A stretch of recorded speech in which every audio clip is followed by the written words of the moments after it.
नमस्कार, इंडिया आज तक में आपका स्वागत है और मैं हूं रेखा चौधरी। इंडिया आज तक में पेश है आज की खास खबरें। आप सभी देख रहे हैं आज की खास खबरें।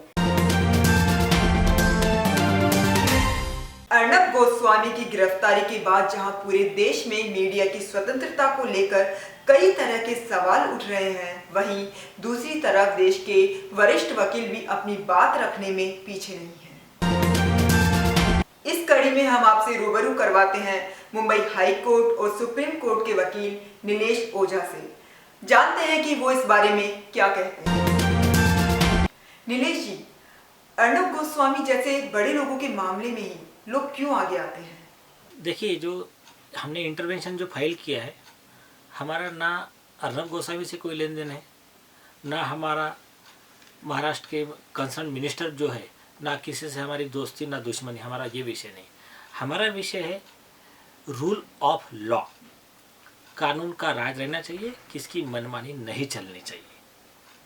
अब इसके पहले जब बीजेपी गवर्नमेंट थी, उस बीजेपी और शिवसेना की जॉइंट गवर्नमेंट थी, उस समय महाराष्ट्र के उस समय के मिनिस्टर, मतलब उस समय एमएलए थे श्री बच्चू कडू। आज वो मिनिस्टर है महाराष्ट्र गवर्नमेंट में। तो इनको जब अरेस्ट किया गया था एक ऑफिसर को थप्पड़ मारने के इसमें, तो उस समय हम लोग ही उनके साथ गए थे। मैंने खुद रीट पिटीशन फाइल की है बच्चू कडू जी की तरफ से। वो हाई कोर्ट में प्रलंबित है और हमने 200 करोड़ रुपए जुर्माना मांगा, उसमें नुकसान भरपाई मांगी गवर्नमेंट के खिलाफ। तो ये हमारा रूल ऑफ लॉ के लिए लड़ाई है। और हमारा इसमें मेन कहना यह है, चाहे वो अर्नब गोस्वामी हो, चाहे एक सबसे गरीब तबके का कॉमन मैन, किसी के भी खिलाफ अगर कोई भी कार्रवाई हो तो वो लॉ के तहत होनी चाहिए। और ये जितने, चाहे पुलिस ऑफिसर रहो, चाहे या जज हो, मजिस्ट्रेट हो, हाई कोर्ट जज हो, एवरीथिंग सब एक लॉ के तहत, नियम के तहत काम करे। और इसमें जो भी गलत करे, चाहे वो वकील हो या और कोई पर्सन हो, उसके खिलाफ एक्शन होना चाहिए। ये हमारा मेन इसमें मकसद है। तो ये कहना है कि सिर्फ एक व्यक्ति के लिए इतने लोग क्यों जमा हो रहे हैं और गरीबों के लिए कोई आता नहीं, ये गलत, मतलब ये मैसेज फैलाना है। और जो लोगों ने गलती की है उनकी गलतियां छुपाने के लिए इन्होंने चलाया गया नैरेटिव है, ये प्रोपेगेंडा है। तो वो विषय नहीं रखता। विषय ये है कि इस केस में अन्याय हुआ कि नहीं, और ऐसा ही कोई भी व्यक्ति होता है तो उसको सेम लॉ का प्रोटेक्शन मिलना चाहिए या नहीं। अब सेकंड, इसमें कई लोगों को ये पता नहीं एक्चुअल में केस क्या है और अर्नब गोस्वामी पे क्या अन्याय हुआ। पुलिस की क्या गलती है, मजिस्ट्रेट की क्या गलती है, सरकारी वकील की क्या गलती है, कौन से कोर्ट की क्या क्या गलतियां, इवन हाई कोर्ट की क्या गलती है, इस बारे में अभी तक डिटेल चर्चा हुई नहीं है। तो बस इस वीडियो का उद्देश्य वही है कि लोगों तक सच्ची जो कानून की जानकारी है वो पहुंचे। अभी देखिए, सबसे पहली बात, ये केस क्या है। केस ये है कि एक आर्किटेक्ट है, उसके कुछ पैसे बाकी थे। तो अकेले अर्नब गोस्वामी नहीं है, उसमें 3 अक्यूज है, फिरोज शेख, नीतीश साल्डा, अर्नब गोस्वामी। इनके तरफ पैसे बाकी थे, इनकी कंपनी की तरफ वो पैसे नहीं दिए गए करके पीड़ित ने सुसाइड किया। सुसाइड के नोट में लिख दिया कि इन लोगों ने पैसे नहीं दिए करके मैं सुसाइड कर। अब ये केस में नॉर्मली होता है कि पुलिस दबाव में आकर, उस समय जो माहौल रहता है कि लोग, किसी घर में डेथ हुई है, पॉलिटिकल प्रेशर ये हो, तो उन्होंने एक एफआईआर दर्ज कर दी कि इसमें abetment to commit suicide 306 IPC वगैरह सेक्शन लगा दिए। जब इंक्वायरी की गई तो उस समय के जो तत्कालीन इन्वेस्टिगेशन ऑफिसर थे वो एक कंक्लूजन पे पहुंच गए कि यार इसमें इनका क्या रोल है, पैसे निकलते हैं नहीं निकलते हैं, ये सिविल सूट का मामला है।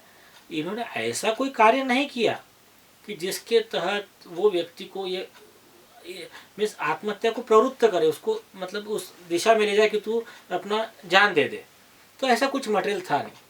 तो सारे विटनेस के सबके स्टेटमेंट रिकॉर्ड करते हुए उन्होंने इन्वेस्टिगेशन करते हुए उन्होंने केस क्लोज किया।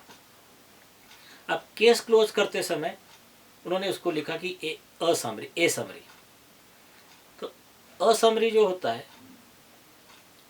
असमरी में 2-3 टाइप जो उन्होंने लिखे हुए है कि अक्यूज नहीं मिला, प्रॉपर एविडेंस नहीं है, जो भी उन्होंने लिखे उनके वो हिसाब से उन्होंने क्लोज किया। लेकिन देखिए सीआरपीसी में ऐसी कोई समरी है नहीं, ए समरी, बी समरी, सी समरी, ये पुलिस मैनुअल में लिखी गई है और police manual can not override the provisions of CrPC, ऐसा कॉन्स्टिट्यूशन बेंच ने ललिता कुमारी को कह दिया। तो ये एक पार्ट उतना टेक्निकल कॉमन मैन को न जाते हुए मैं आपको सिंपल भाषा में समझाता हूँ। पुलिस के पास में पूरा इन्वेस्टिगेशन कंप्लीट करने के बाद में ये बात आ गई कि इसमें कोई गुनाह हुआ नहीं है, वो आईपीसी के किसी लॉ में बैठता नहीं है, इसलिए उन्होंने केस क्लोज कर दिया। अब वो गवर्नमेंट गई, 2 साल हो गए। 2 साल के बाद में अर्नब गोस्वामी साहब ने अपना जो भी था उनका क्रिटिसिज्म चालू कर दिया, महाराष्ट्र के सीएम के नाम लेकर उनको बोलना, फिर और कई लीडर के खिलाफ बात करना, सुशांत सिंह राजपूत का केस, ये वो उनका सब चला, पर्सनल अटैक्स। तो अभी यहाँ के पॉलिटिकल लीडर्स को लगा कि अभी यार ये तो बहुत गलत हो रहा है, हमारा जो भी इम्प्रेशन है, नाम खराब हो रहा है, पार्टी का नाम ये हो रहा है, जो भी हो। तो फिर उन्होंने फिर उठा के क्या करना चाहिए, तो जो भी पॉलिटिकल लीडर के जो लोग थे, उनके समर्थक थे, फिर उन्होंने उठा के वो विक्टिम के थ्रू अर्जी दिलवाया। देखिए विक्टिम को अधिकार है, उसको उसका न्याय मांगने का अधिकार है, लेकिन न्याय लॉ में जहाँ बैठता है वो मांगे, वो उसका हक है, उसके बारे में हमको नहीं बोलना। नीलेश जी, आपने अर्नब गोस्वामी के केस में उनकी गिरफ्तारी के बाद गृह मंत्री अनिल देशमुख को गलत ठहराया है, ऐसा क्यों? अभी होम मिनिस्टर जिसके अंडर में सारा पुलिस डिपार्टमेंट है, जिसका मिनिमम रिक्वायरमेंट है उसने लॉ के तहत काम करना है और इसी की उसने शपथ ली है। कोई भी मिनिस्टर है तो वो कोई उसको ऐसे अधिकार नहीं है कि कल उसके मन में आए और वो बोले मैं चीफ जस्टिस को जाके अरेस्ट कर देता हूँ, और ये वो उसको ऐसे कोई अधिकार नहीं है। उस लॉ के तहत काम करने की शपथ ली जाती है कि मैं संविधान के तहत न्याय व्यवस्था सुदृढ़ हो, ऐसे लॉ के तहत मैं अपने काम करूँगा। उसकी जो भी शपथ है, बेटर भी आप वैसी वैसी शपथ अपने इसमें दिखाइए कि डॉक्टर बाबा साहब आम्बेडकर ने जब संविधान लिखा था तो संविधान में शपथ दी गई थी, हर एक के लिए शपथ है, उसमें इवन जजेस के लिए भी शपथ है कि विदाउट फियर और फेवर, मैं किसी का पक्षपात न करते हुए, किसी का पक्ष न लेते हुए मैं लॉ के तहत काम करूँगा। अब अपने अनिल देशमुख साहब जो गृह मंत्री है, इन्होंने क्या किया, वो लेटर पे ऑर्डर कर दिया री इन्वेस्टिगेशन। अभी देखिए ये री इन्वेस्टिगेशन का जो मिसयूज होता है ये सुप्रीम कोर्ट को पता है अच्छी तरह से, इसलिए लॉ में री इन्वेस्टिगेशन का प्रोविजन है ही नहीं। फर्दर इन्वेस्टिगेशन का प्रोविजन है 173(8) ऑफ सीआरपीसी के तहत। अब री इन्वेस्टिगेशन जो है ये सिर्फ 2 लोगों का अधिकार है, एक कॉन्स्टिट्यूशनल कोर्ट हाई कोर्ट और एक सुप्रीम कोर्ट। इस बारे में कई जजमेंट दिए गए और रिसेंट जजमेंट है वीनू भाई का 2019 का 3 जज bench of the supreme court. उन सब जजमेंट के अगेंस्ट जाते हुए अपने होम मिनिस्टर ने ऑर्डर कर दिया री इन्वेस्टिगेशन करो। क्यों करो री इन्वेस्टिगेशन? क्योंकि अभी हमारे खिलाफ बोल रहा है करके। ठीक है, उनके टोटल पूरे जितने डॉक्यूमेंट्स ऑन रिकॉर्ड है उसमें ऐसी कोई भी नई चीज़, देखिए मैं कहता हूँ उसको नाम कुछ भी दो, आप री इन्वेस्टिगेशन दो, फर्दर इन्वेस्टिगेशन दो, लेकिन अगर केस में कुछ सब्सटेंशियल मटेरियल नहीं है ना तो आपका हर एक्ट मैलाफाइड है। हाँ, इनकी सारी गलतियां माफ होती अगर प्रोवाइडेड इनके पास में ऐसा कुछ प्रूफ मिलता, अगर उनको सीसीटीवी में मिल जाए कि ये अर्नब गोस्वामी और दूसरे अक्यूज खड़े रहकर वहाँ जाकर ये ऐसा माहौल क्रिएट कर रहे हैं, उसके बाजू में खड़े उसको बोले चल तू सुसाइड कर, इस तरह से उनको मतलब अनइम्पीचेबल कैरेक्टर का, स्टर्लिंग नेचर का अगर उनको एविडेंस मिल जाए कि जिसमें अब ये साबित हो जाए कि ठीक है पहले का इन्वेस्टिगेशन गलत था, अब इसको रीओपन करने की ज़रूरत है, तो लेकिन वो फर्दर इन्वेस्टिगेशन के लिए फ्रेश मटेरियल रिकॉर्ड पे आई तो ऐसा होता तो एक बार वो टाइटल कुछ भी दो, उनकी गलतियां माफ थी। लेकिन यहाँ हुआ क्या है, यहाँ हुआ ये है, ये सब मनमानी काम हुआ है। तो इसलिए इन्होंने क्या किया, ऑर्डर कर दिया री इन्वेस्टिगेशन, और री इन्वेस्टिगेशन का अधिकार नहीं, कोई ज्यूरिडिक्शन ही नहीं था होम मिनिस्टर को। इसलिए हमने होम मिनिस्टर के खिलाफ में कंटेम्प्ट का पिटीशन फाइल किया है। अब देखिए नीचे अब बारी आती है वहाँ के एसपी की, पीआई की, पुलिस वालों की। अब उनको ये डिफेंस नहीं है कि ये मैटर में हमको हमारे सीनियर ने बोला, होम मिनिस्टर ने बोला करके हमने किया।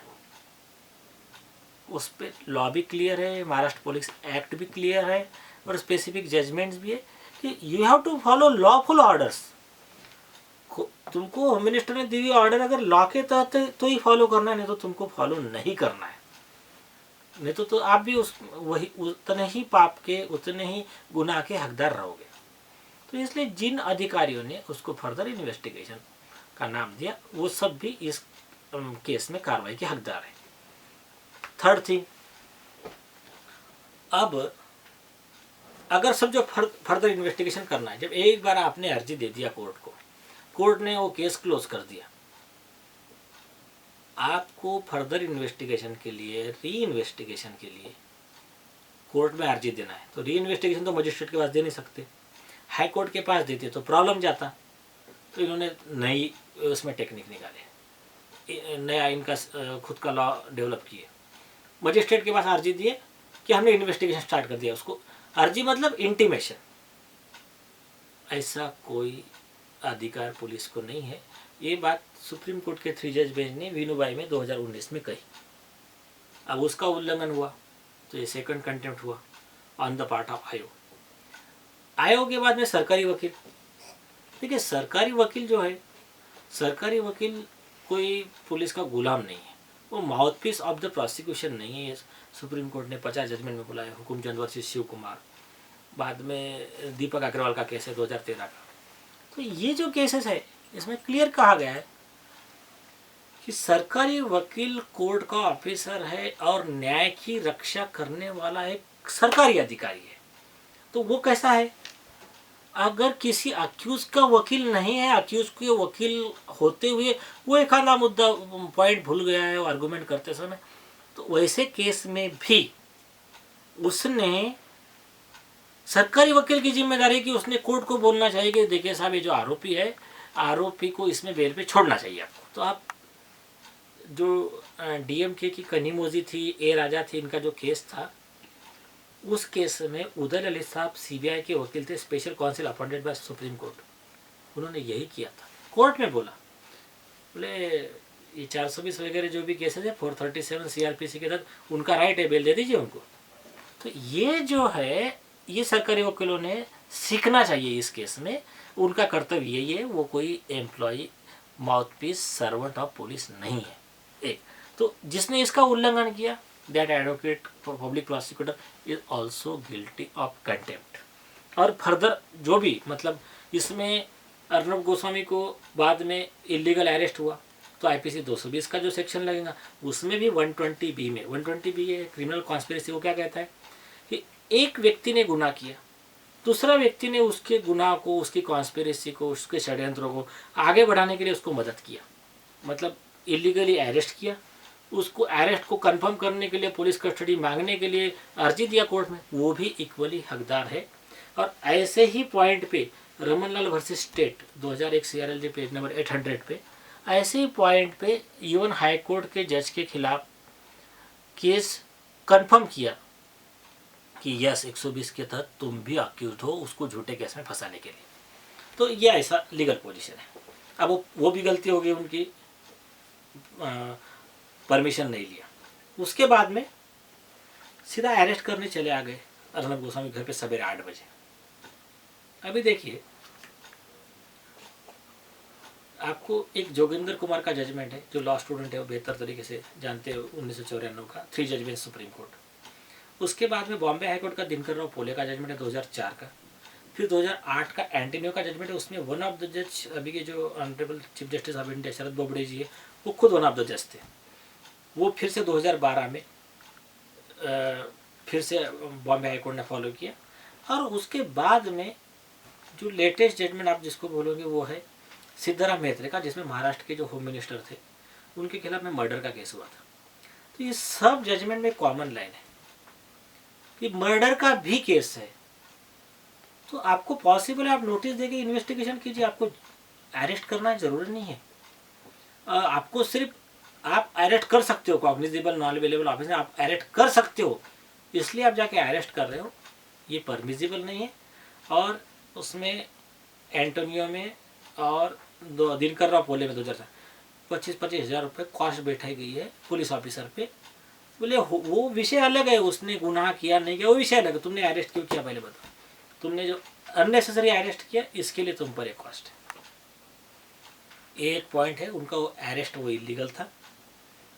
उसके बाद हमें उनको ले जाकर पीसीआर मांग रहे। तो देखिए कि अपने सीनियर को खुश करने के लिए, अपने अल्टीरियर पर्पस सर्व करने के लिए, चाहे होम मिनिस्टर हो, चाहे वो एसपी रहो, चाहे कमिश्नर हो, जिन जिन लोगों ने अर्नब गोस्वामी को अरेस्ट करवाया वो सभी लोग आईपीसी 220, 341, 342 ऐसे जो भी डिफरेंट सेक्शंस है इसके तहत वो कार्रवाई के हकदार है। और आईपीसी 409 है। 409 क्या कहता है? Miss appropriation of public funds, public property.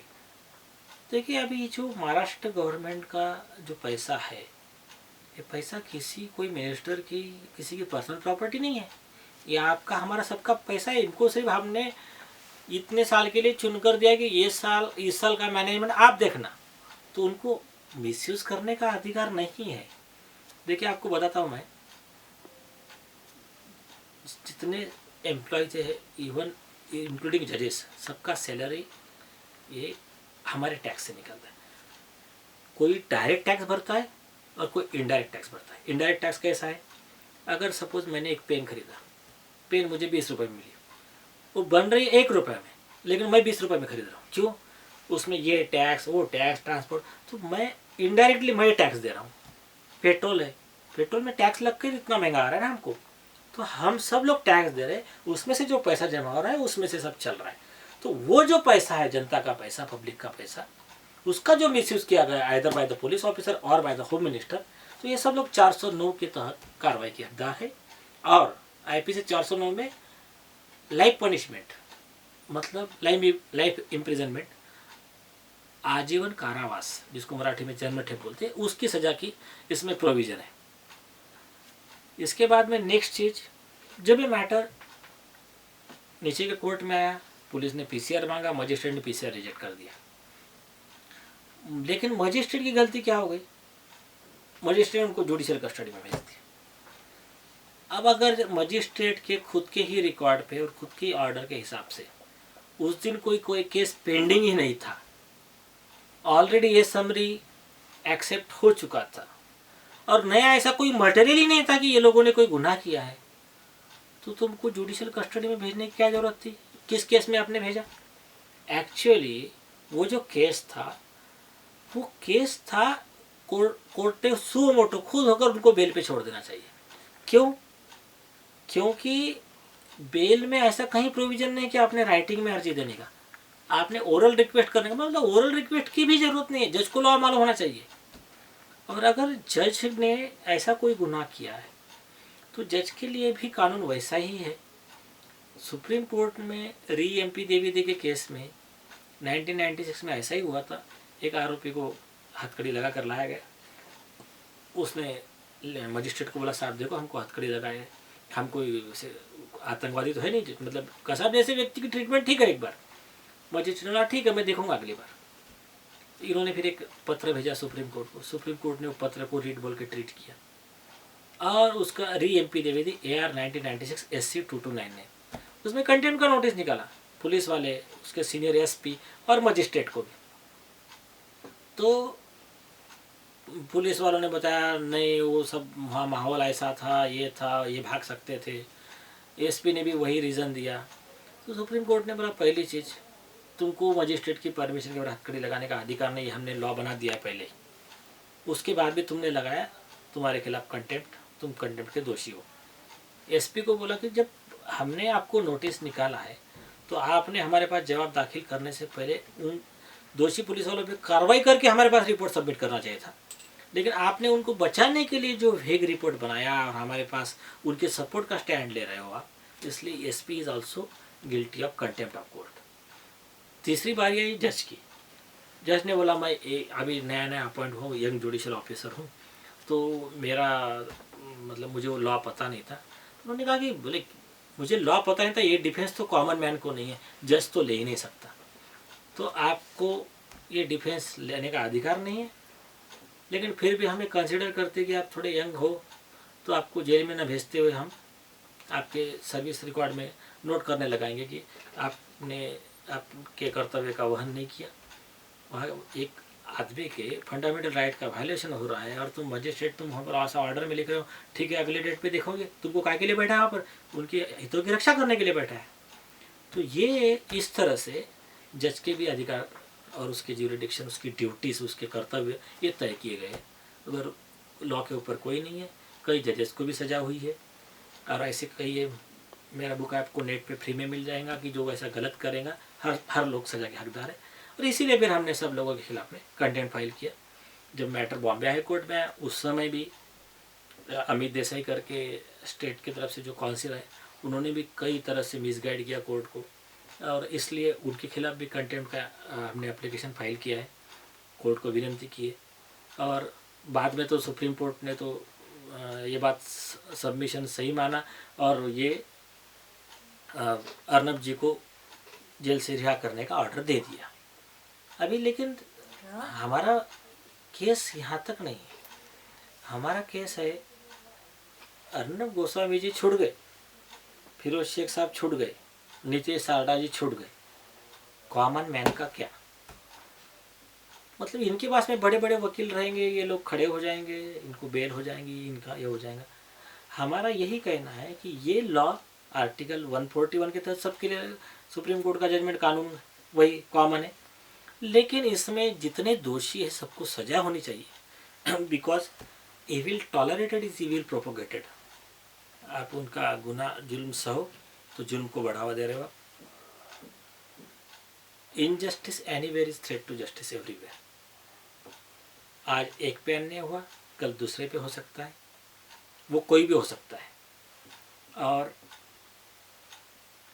इसमें अगर आप इनजस्टिस के सिचुएशन में आप शांत है तो मतलब आपने जो अत्याचारी है उसकी बाजू ली है। तो डेसमंड टुटू जी ने कहा है कि बहुत बड़े फिलोसोफर थे वो, कि अगर किसी पे अत्याचार हो रहा है और अत्याचार की स्थिति में आप शांत है, मतलब आप अत्याचारी के समर्थन में, तो आपको इस बारे में सोचना है। और अगर मैं प्रोफेट मोहम्मद पैगंबर साहब की बात करूं तो उन्होंने तो क्लियर कहा है कि आप अन्याय करने की जगह नहीं भी हो, लेकिन आप दिल से आपको लग रहा है कि जो हुआ सही हुआ, तो आपको उतना ही पाप लगेगा जितना अत्याचारी को लग रहा है। एक दूसरी चीज़, एक बेसिक प्रिंसिपल है कि जो वन डे ऑफ जस्टिस, मतलब एक दिन का न्याय, ये 60 बरस की इबादत के बराबर है। मतलब एक दिन अगर किसी के साथ न्याय होता है तो आप एक जगह पर बैठकर 60 साल तक कंटिन्यूस नमाज पढ़ो, पूजा करो, इबादत करो, उसका जितना पुण्य मिलने वाला है उतना आप एक मतलब किसी व्यक्ति के साथ न्याय करके, न्याय मिलने में समर्थन देके आपको वो पुण्य मिल सकता है।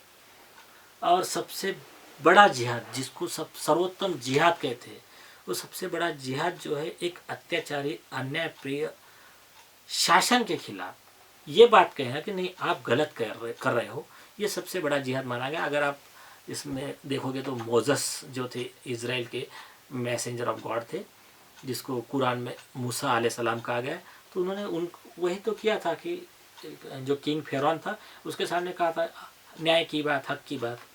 तो ये जो है आप किसी भी एंगल से देखोगे, एज ए कॉन्स्टिट्यूशन मेरा कर्तव्य, as a good citizen, as a good Muslim, as a good Hindu, हर इसमें आप यही बात देखोगे कि हमारा एक कर्तव्य, अन्याय किसी पे भी हो, हमारा फर्ज है उस अन्याय को रोकना। अपनी कैपेसिटी से रोको, हाथ से रोक सकते हाथ से रोको, कम से कम मुंह से गलत बोलो उसको कि ये गलत हो रहा है, या तो कम से कम अपने दिल में बोलो कि ये गलत हो रहा है। लेकिन अगर आप वो न करते हुए अगर किसी अत्याचारी के समर्थन में आपका दिल खुश हो रहा है तो यकीन मानिए मेरी नज़र में आप धार्मिक व्यक्ति नहीं हो। और बाकी तो ये नेचर है, गॉड है, आपके किए का आपको फल उसका मिलेगा। आप अच्छा करोगे, आपके लिए भगवान ने सब लिखा है, this life, life after death, prosperity, success, हर चीज़ है। नहीं करोगे तो उसके उल्टा है। अगर एक दिन के न्याय में 60 साल की इबादत का पूजा का फल मिल सकता है, तो एक दिन के अन्याय में 60 साल की पूजा इबादत का फल नष्ट भी हो सकता है, उसका नेगेटिव भी इफेक्ट हो सकता है। बाकी मर्जी आपकी, क्योंकि ज़िंदगी आपकी। नीलेश जी, आपका बहुत बहुत धन्यवाद इंडिया आज तक से बात करने के लिए। जय हिंद। तो देखा आपने, ऐसे मामलों में किस तरह से हमारे देश की छवि अंतर्राष्ट्रीय स्तर पर धूमिल जा रही है। तो देखते हैं केंद्र सरकार इसके लिए क्या ठोस कदम उठाती है।